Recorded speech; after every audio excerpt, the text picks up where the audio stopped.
చంద్రబాబుకు కావాల్సింది అధికారం మాత్రమే. ప్రజలకు మంచి చేద్దాం, రాష్ట్రాన్ని అభివృద్ధి చేద్దాం అనేదో ఆయన తొలి ప్రాధాన్యత కానే కాదని అనేకసార్లు రుజువైంది. తన కోసం, తన అనుయాయుల కోసం, వ్యాపార అవసరాల కోసమే పనిచేస్తాడు.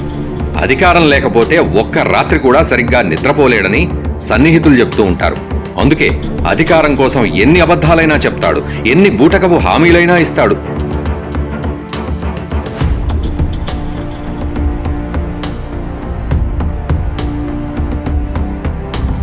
2014లో రాష్ట్రం విడిపోయిన తర్వాత జరిగిన ఎన్నికల్లో చంద్రబాబు నాయుడు 600కు పైగా అబద్ధపు హామీలిచ్చారు.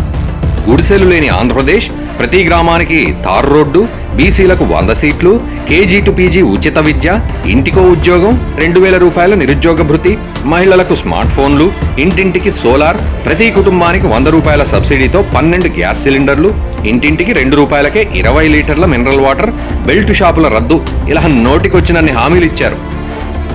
అయితే అప్పట్లో ఆయన రైతు రుణమాఫీ, చేనేత రుణమాఫీ చేస్తానని హామీ కూడా ఇచ్చారు. గెలిచిన వెంటనే తాను రుణమాఫీ ఖచ్చితంగా చేసి తీరుతానని అన్నారు. కానీ గెలిచిన తర్వాత తూతూ మంత్రంగా రుణమాఫీ చేసి చేతులెత్తేశారు. రైతులకు 89,000 కోట్ల రూపాయల మేర రుణాలు మాఫీ చేస్తానన్న చంద్రబాబు కేవలం 15,000 కోట్లు మాఫీ చేసి చేతులు దులుపుకున్నారు. ఒక రైతుకు ఒక బ్యాంకులో 1,00,000 రూపాయలు, మరో బ్యాంకులో 1,000 రూపాయల రుణం ఉంటే 1000 మాఫీ చేసి 1,00,000 రుణాన్ని అలాగే ఉంచేశాడు.